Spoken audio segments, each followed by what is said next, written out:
Welcome to the Untold Tales audio anthologies. Written by Howard Loring and narrated by Melissa Del Toro Schaffner.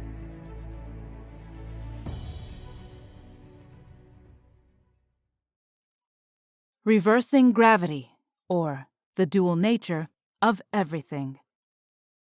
The conspirators stood by an old weather-beaten bench placed under an anciently gnarled apple tree growing near a lazy country lane that meandered past a large fallow field, all of which were located at the very edge of a thriving but rustic, diminutive yet sleepy provincial town, snugly surrounded by numerous lofty, jagged, and rocky mountainous peaks, each boldly striding amid smaller, undulating forested foothills. As predicted, the current reality was highly complicated. The man was thin and taller than the red-headed woman standing beside him, who now pointed to a row of houses in the distance, just beyond the grass-filled meadow. "The brick one," the redhead said. "Only she is there.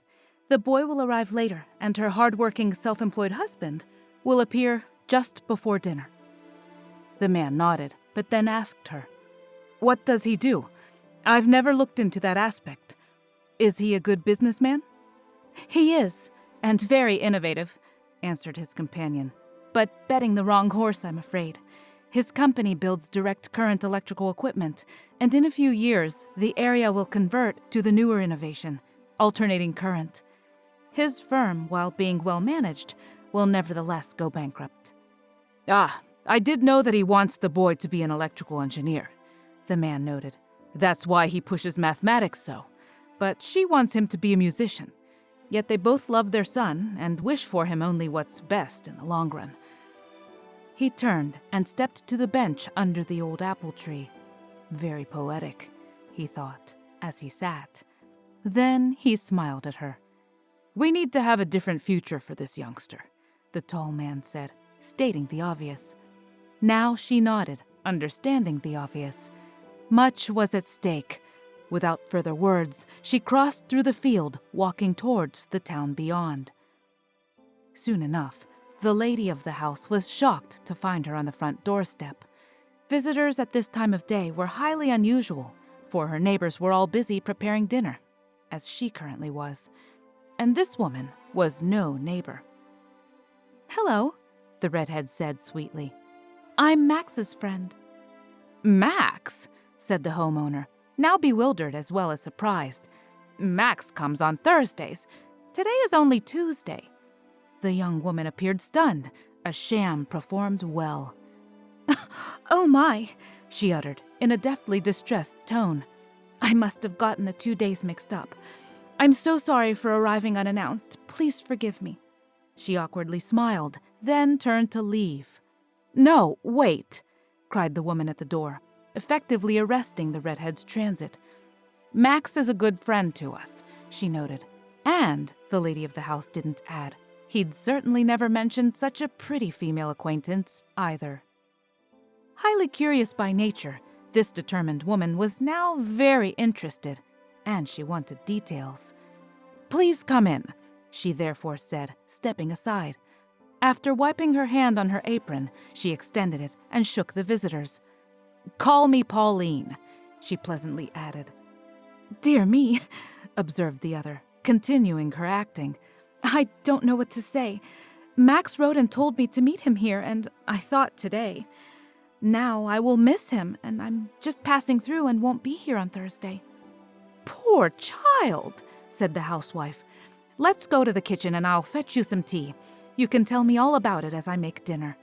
"But I cannot possibly intrude and delay you," the young woman answered, still flawlessly playing her part.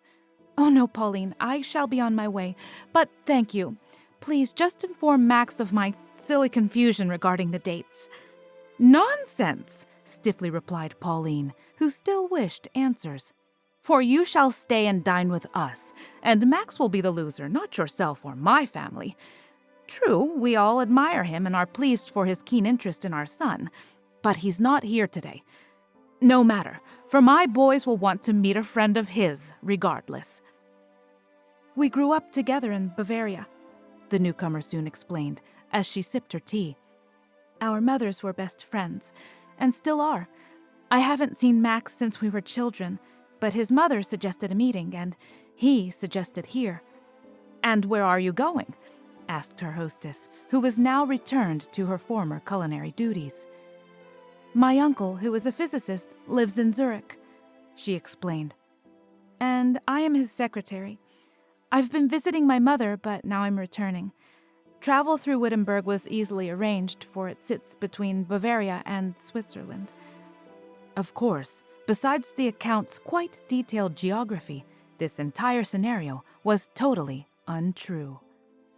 "And what of your bags?" wondered the cook, who was currently engaged in dissecting a chicken. "I left them at the station," was the answer. "My train leaves at 9:30, so I'm thankful for the dinner invitation, but must apologize again for intruding." Pauline, ever the gracious hostess, once more wished to set the redhead's mind at ease, yet she didn't, for she hadn't the chance. A curly-topped 12-year-old boy then rushed into the kitchen, slamming the back porch door behind him. He carried a book bag slung over his shoulder. Stopping abruptly, his large brown eyes opened widely at the sight of the visitor. "Ah, Bertie, at last you arrive," stated his mother. "We have an unexpected dinner guest. She's a childhood friend of Max." Max Talmay was a university student. After meeting the family, for 2 years he had been dining weekly with them, and this routine would continue until he graduated 3 years hence. He planned to become a scientist, and after lending Bertie many books on the subject, the boy now wanted to be one too. "Your hair is very red," he said to the pretty stranger. This caused the woman to laugh.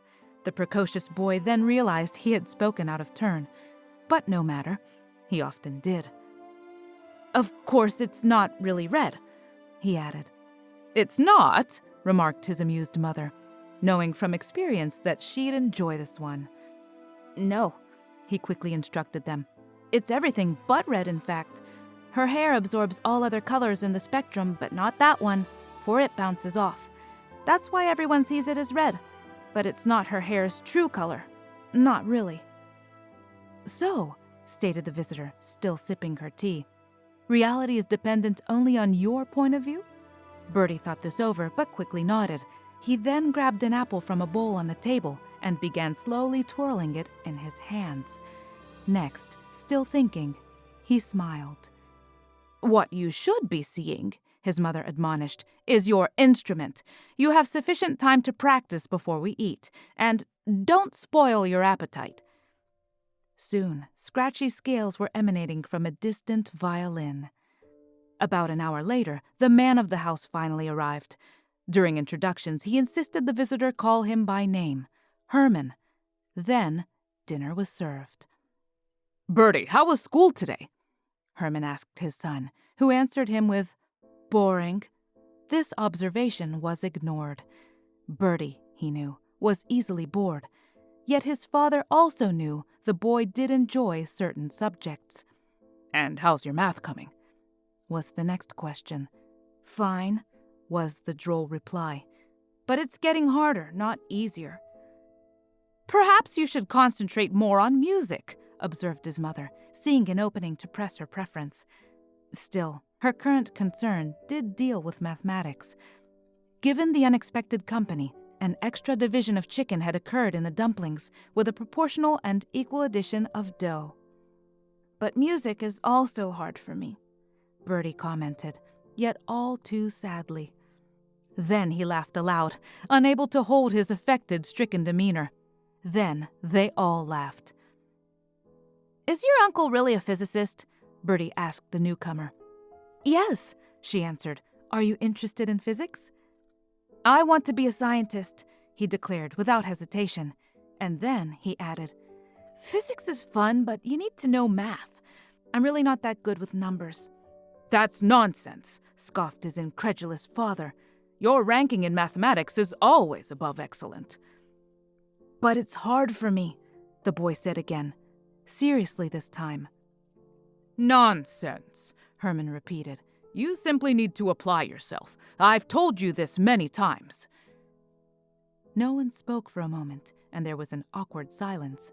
Then Herman asked the dinner guest, "Is this not so? Does your uncle not apply himself?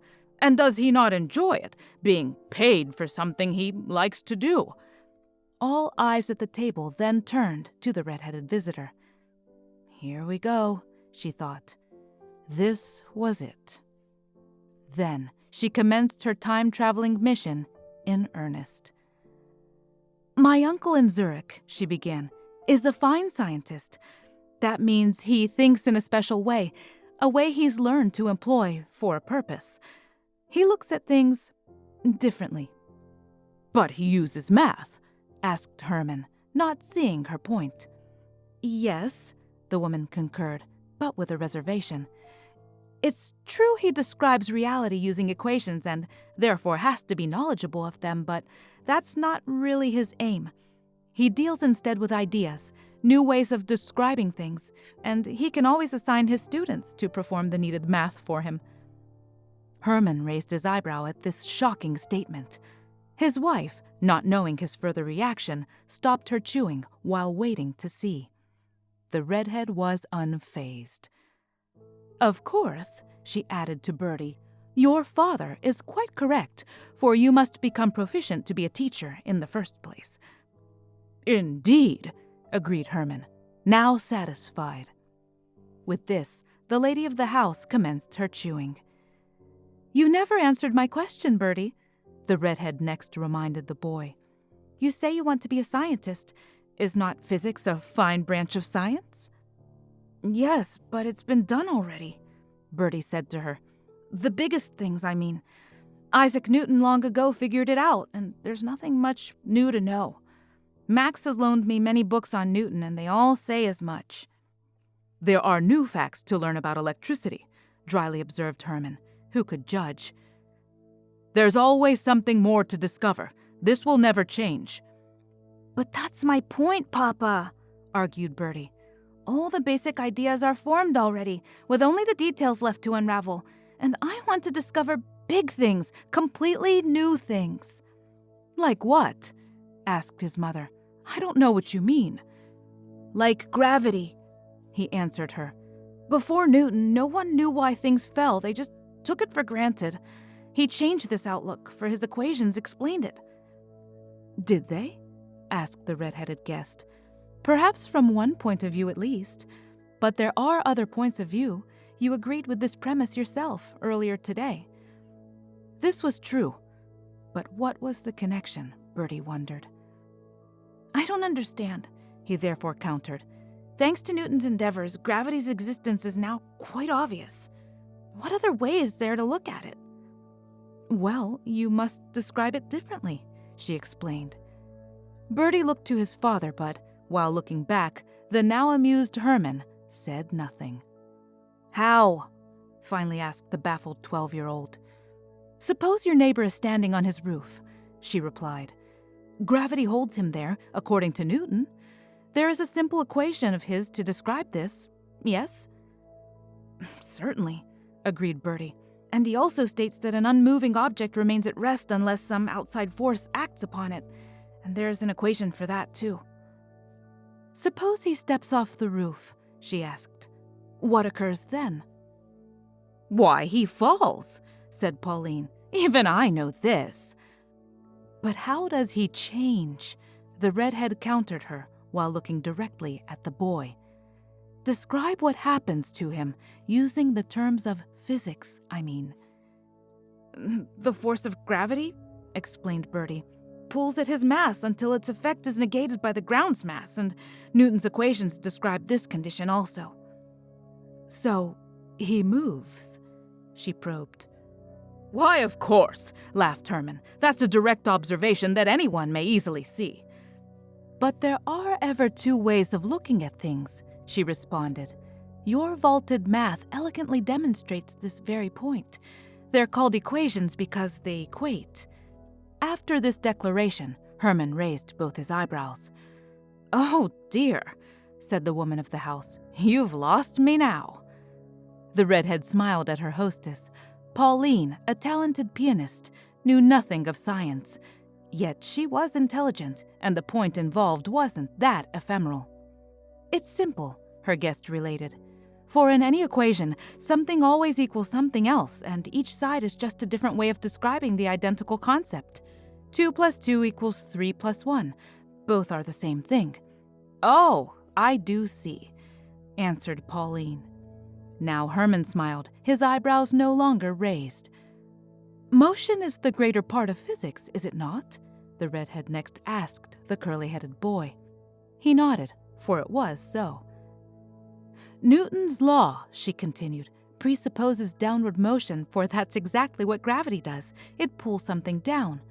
Yet it is not also possible to depict the same phenomena, but in a totally different way, from another point of view entirely, simply by supposing instead that no downward motion occurs.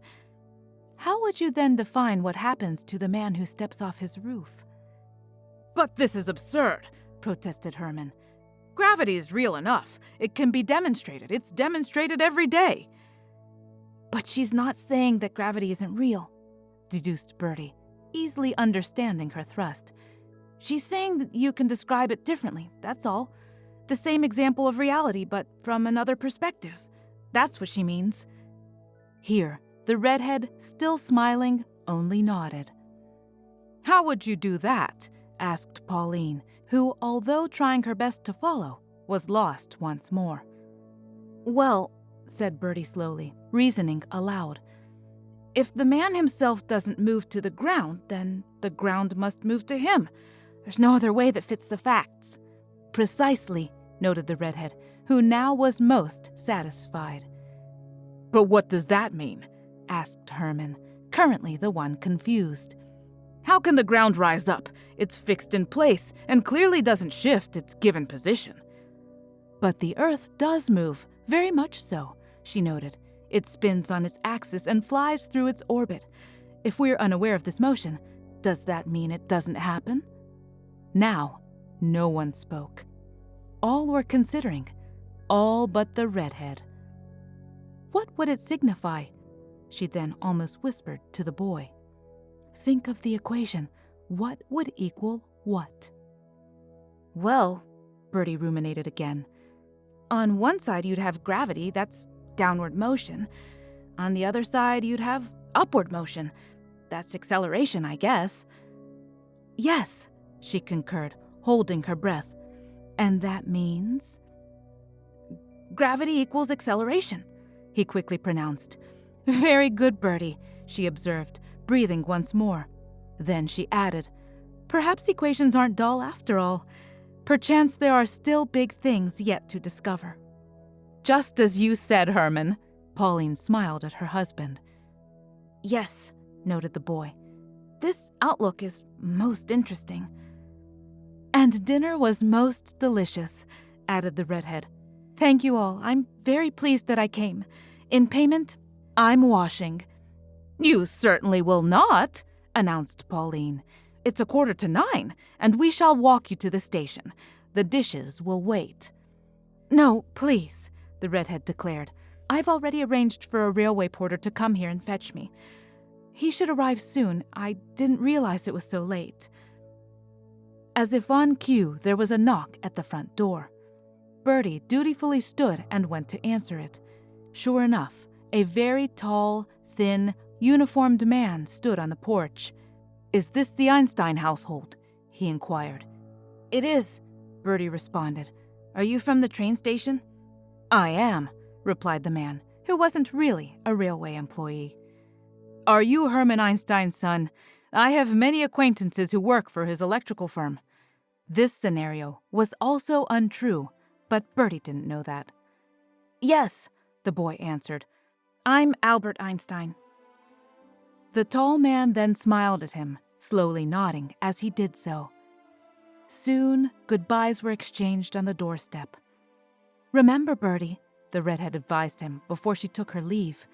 Reality can always be defined in many ways. You need only think differently, and so conceive new connections unknown to others. The equations will follow. The Einstein family then watched from the stoop as the redhead and her escort leisurely walked away, and soon they saw them disappear around a nearby corner. Dear me, decreed the lady of the house, slowly shaking her head. Our friend Max sure lost out with that one. You did very well, the man said to his partner, as the time travelers walked through the field. I mean it. You handled yourself most professionally. You should be pleasantly relieved. Thanks, the woman responded, pleased that he thought so. Then she asked, was it really necessary? Would he not have made the proper connection on his own? Perhaps, the tall man mused. It's more than possible. After all, everything's relative, or it will be now at least. Relatively speaking, you mean? She asked. They both laughed at this banter, but neither spoke further. There was no need. At the edge of the field, they turned and walked down the meandering lane, past the old weather-beaten bench still resting under the anciently gnarled apple tree. Poetic indeed.